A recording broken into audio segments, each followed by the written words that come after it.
We're at the Frenz packhouse in Pukekohe. Frenz distributes all over New Zealand, as well as having a booming export market. But this seems to be a pretty low-key operation. Is this what Rob means by keeping it real? I talked with Roxanne Miller, who joined the company in 2012.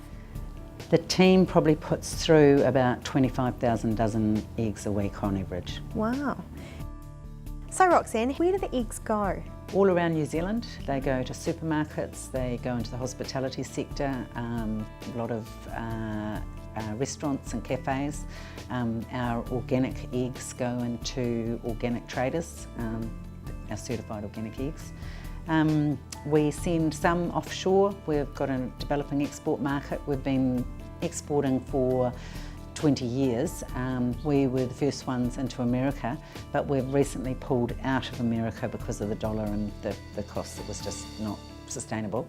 However, what that did was it set us up really well with standards for breaking into other export markets. Tell me a little bit more about that. What do you mean it's set you up standards-wise? The standards to get into the US are really, really staunch. They're the highest sort of food safety standards that are required, the highest level of labelling that's required. We met all of that, and we still do. We're still right up there with that criteria.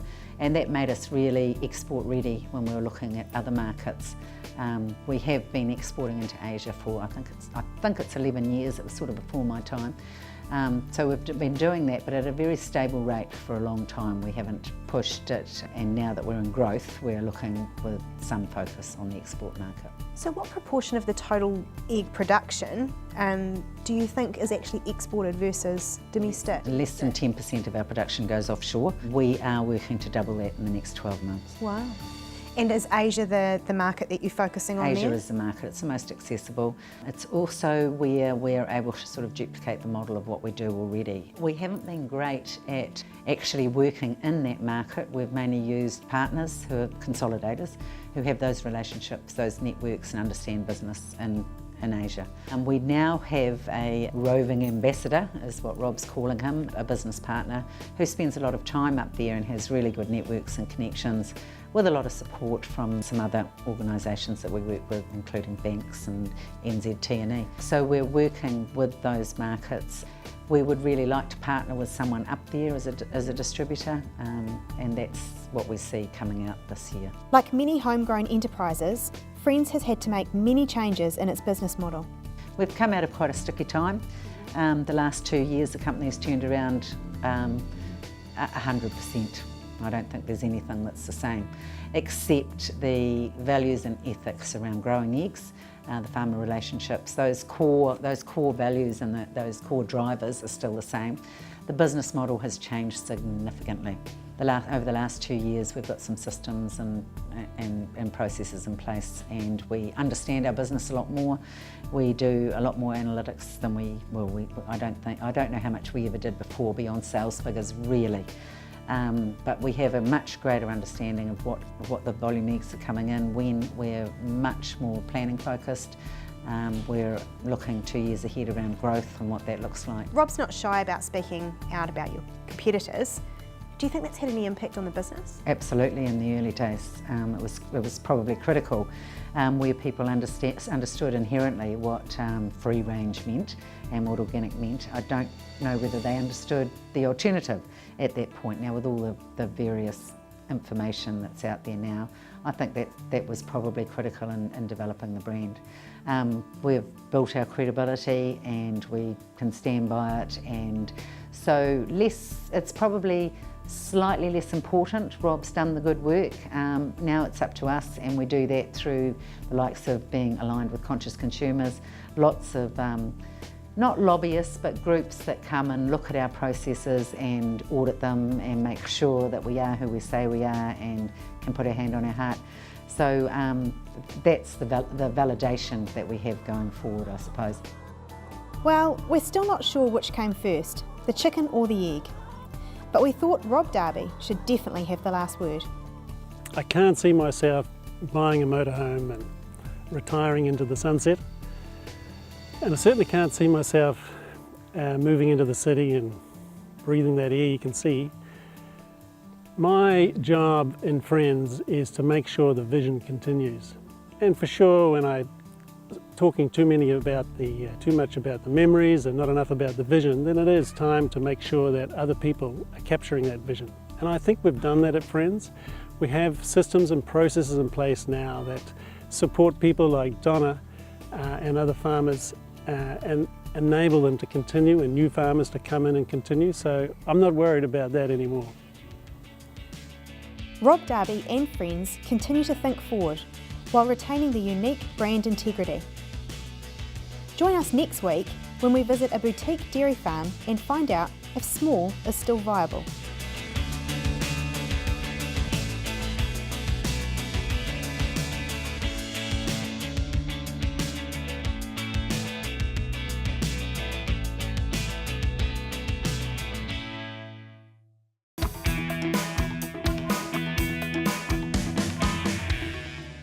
This week we hear from Dave Lewis, founder of Vantage Point, and Craig Armstrong from New Zealand Trade and Enterprise.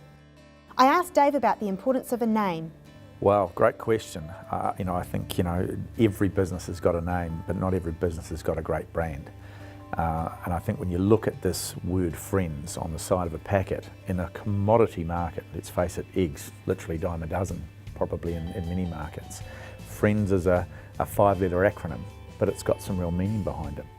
Firstly, let's look at that free-range eggs, New Zealand. Food, it's all about provenance, particularly when we look at the global market. Where these eggs have come from, what's the farm like, what's the treatment of the animals like, are we talking clean green? And in New Zealand we can still lay claim to that probably better than any other country in the world. Our competitive advantage is rain, we've got green grass, we've got free-range animals, we've got beautiful eggs, wouldn't you want to eat those? So the Frenz element of the name here, which talks to the free range, and also food's all about togetherness. It's about family, it's about sustenance, it's about nourishment. All those elements, and being friendly to animals, being friendly to yourself and looking after what nature provides. There's a lot in this name. So really important that with any product, they're genuine in their packaging, in their name, and in how they go to market. And by genuine I mean genuine to what's actually at the core of what this business is, or what the brand actually purports to be about. If we say we're free range, we have to be free range, because consumers are smart. They can look into it, they can see where this farm is, they can see how the animals are treated, and that's where this brand can create a premium. So we can't look at names just as a word on the side of a pack. We've got to say, what does it stand for? And that's really that really important perception that's created as a reality in the customer's mind. So it's a big world out there. How do you break into new markets? Well, it's a big world that needs feeding, and that's one of New Zealand's big global growth opportunities, is how do we help feed the world with high value, high protein, value added products and technologies around that.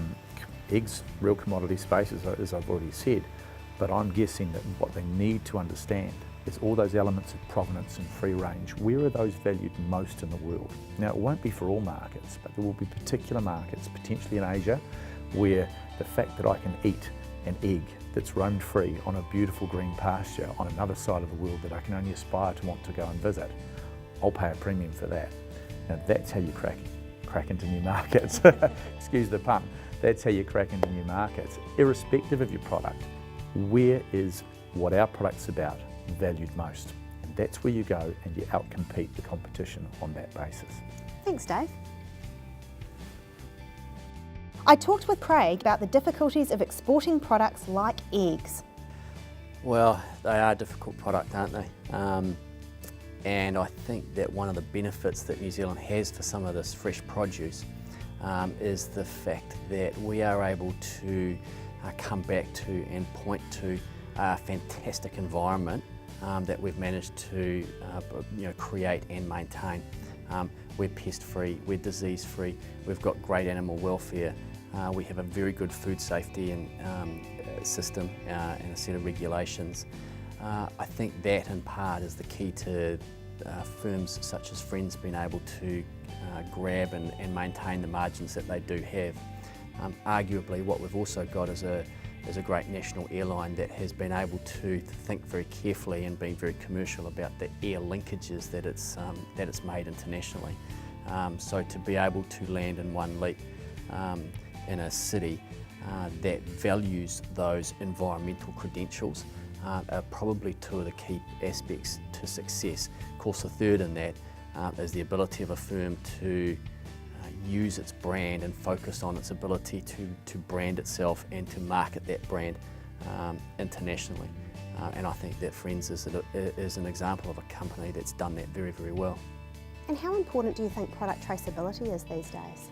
I think product traceability is quite key, actually. I think we all want to know where the products that we're consuming or wearing or using comes from and what the backstory to that is. So not only about the ability to trace it back to its origins and feel like that you're making a good decision based on a whole number of factors, but also, and perhaps a little bit differently, the ability of a business like Frenz to be able to craft a story around that, because I think one of the arts that we're in danger of losing is that storytelling ability.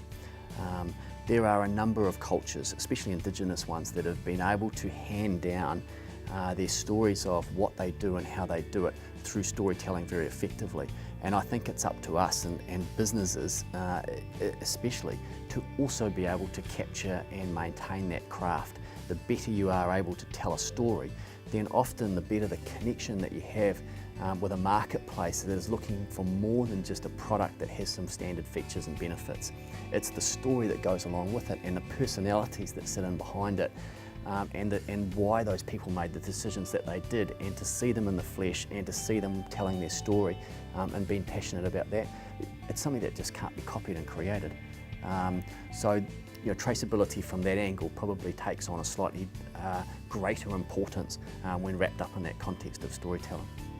And some of the markets that they'll be exporting into are more likely to be interested in those stories, and they're going to want to trace right back to where the eggs were laid and all that sort of thing as well, aren't they? Yeah, absolutely. I think the markets that are looking for those kind of attributes are now quite obvious. It's very, very interesting to watch and have observed Frenz work in the US marketplace, looking for consumers and connecting with them. People that really valued the provenance that went with the free range story, and even using chef endorsements and telling that other protein story that goes along with it. However, in saying that, there's a very valuable market that is sitting there for them in Asia especially. A market that arguably is probably one of the last ones that is paying a premium for organic product.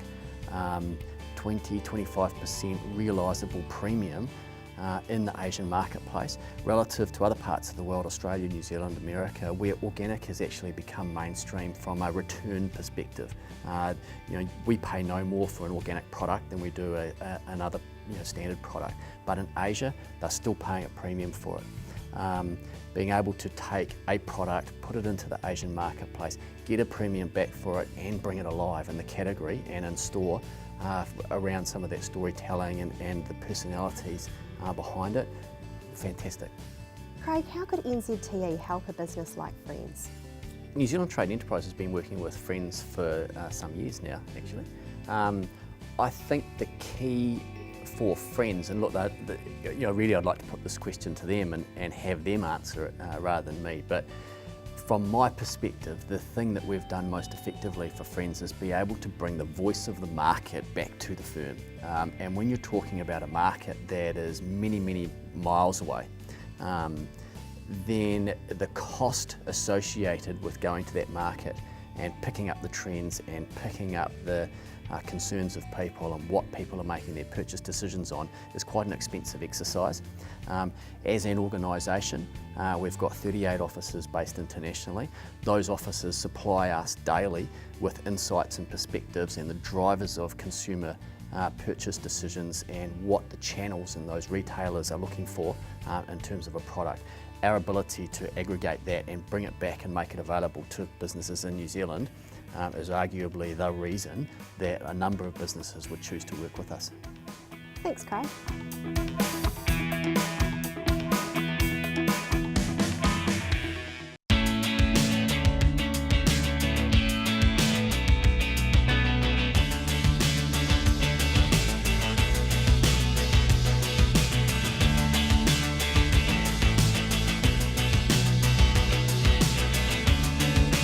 Hello and welcome to the show. This week, we're looking at a small business that started life in the back of a Holden and is now a world leader. No surprises, it's Frenz eggs. And I've promised not to do any chicken and egg jokes. Or is that yolks? Rob Darby is the face of Frenz, and I asked him how it all started.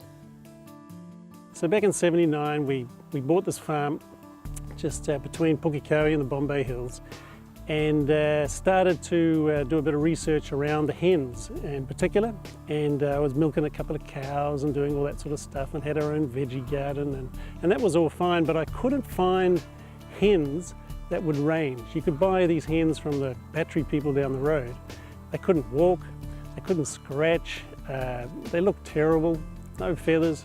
So I thought, well, I went to Bromley Park in Tuakau, the people that produce the day-old chickens, and said, look, I'm thinking of raising my own birds. And so an old guy there, Des Batkin, said, that's fine, we'll give you a few tips. And so they gave me some tips, and they even sold me some old arks. So I bought these old arks and I raised my own birds, and they became quite popular, and everyone wanted me to raise birds for them.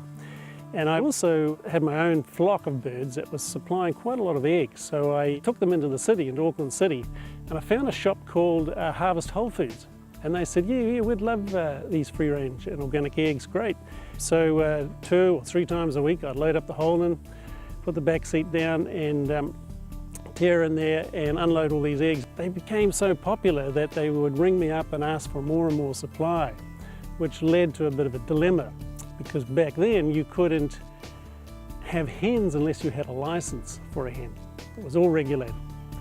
So back in the Muldoon days and the early days of Rogernomics. So fortunately for us, Roger, he deregulated the whole industry and enabled us to get more hens, raise more hens, which we did. And I then met my business partner, Graham Carey, who said, hey, look, these eggs are so great. I'd love to send them to America. And I thought, I can't even supply New Zealand. You know, how on earth are we going to do that? So we said, look, let's write up a business plan, which we did. And we approached Woolworths back then, which is now Countdown. And Woolworths said, yeah, great plan, but we don't know if it'll work. So what we'll do is we'll give you 2 stores, one in the country, one in the city, and if it works, great, we'll let you go into all the stores. So we thought that's great.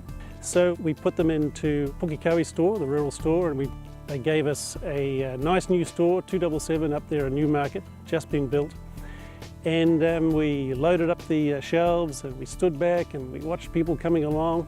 Now this was the first time in New Zealand the New Zealand public had an opportunity to actually buy something than white eggs, because all the eggs back then were white. I think our biggest risk at the time was taking a cottage industry like we had, and this is do-it-yourself farmers. We then had half a dozen farmers supplying us with eggs as well as my own farm, and taking that whole cottage industry into the commercial world and subjecting it to all those pressures and having to put into place all those procedures and things that were necessary, the standards that it had to stand up to.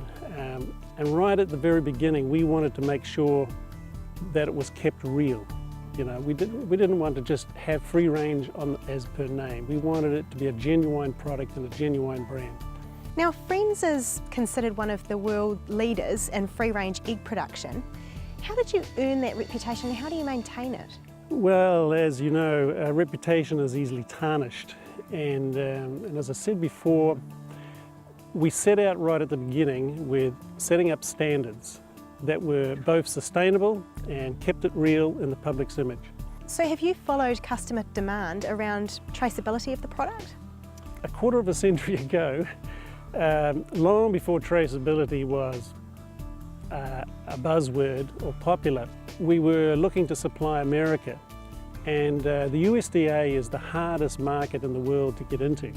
No one exports eggs to America.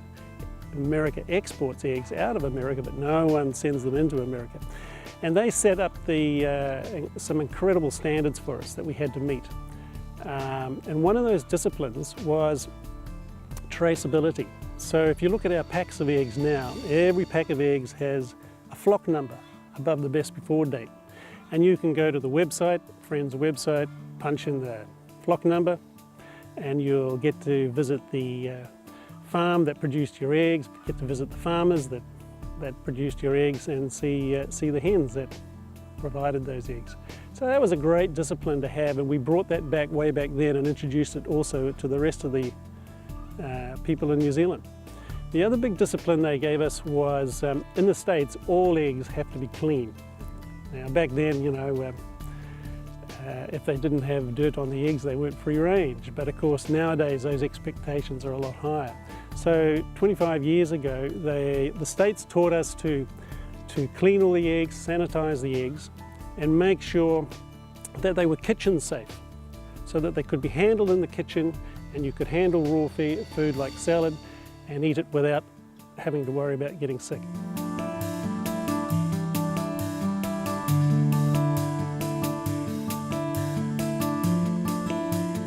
Rob works with potential egg growers and helps them to set up their farms to meet Frenz exacting standards. Today we're at their latest high-tech farm, run by Donna and her partner. Well, with our boys starting school, we were looking at a way for our land to work for us, and we wanted to provide a good income and have a sustainable future for our family. We did quite a lot of research into shed design and the latest equipment that was out there, and put it all together and built what we've got here today.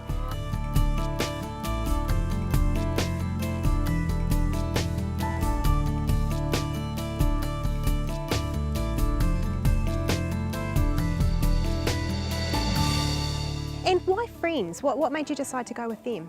Frenz eggs, when we were searching for free-range egg companies, we found that Frenz ticked all the boxes. They are a respected brand in the marketplace. They have high standards for their farmers, and we like the way that they are growing, a company that is growing, and we could see the potential growth in free-range eggs. Rob has been fabulous. Right from the beginning, he came out and visited our site, walked the paddocks with us and told us what may work or may not work. His ongoing support has been huge. He's just a phone call away, and he doesn't mind us calling him about any little problem or query that we have. He's been great. What Millsbury Farm has done is they have brought Frenz into the 21st century when it comes to equipment. So they have put into their sheds equipment that has made it better for the farmer, easier for the farmer, and better for the hens. Cleaner eggs. So yeah, they've really ushered us into that 21st century and taken us from that cottage industry into a level where we can actually get out there and supply eggs to a world market. How much hard work is this? Like, how many hours a day do you work, and are you making a good living at this? Just a few hours a day. I come down a couple of hours in the morning collecting eggs and walking the paddocks, and then maybe half an hour to an hour in the afternoon just checking things are all okay. Yes, as you can see, it's been a huge investment for us, and in the future, yes, we should be making a really good living. So how many eggs on average do you think you produce here a week? Per flock, about 12,000 eggs a week. We're going to be having 4 flocks, so yeah, they're the sums. Oh, it's a great future for us. Rob Darby has grown a small local enterprise into an international business which has huge brand recognition and is totally trusted by its customer base. How has he done it? Let's see what our experts have to say.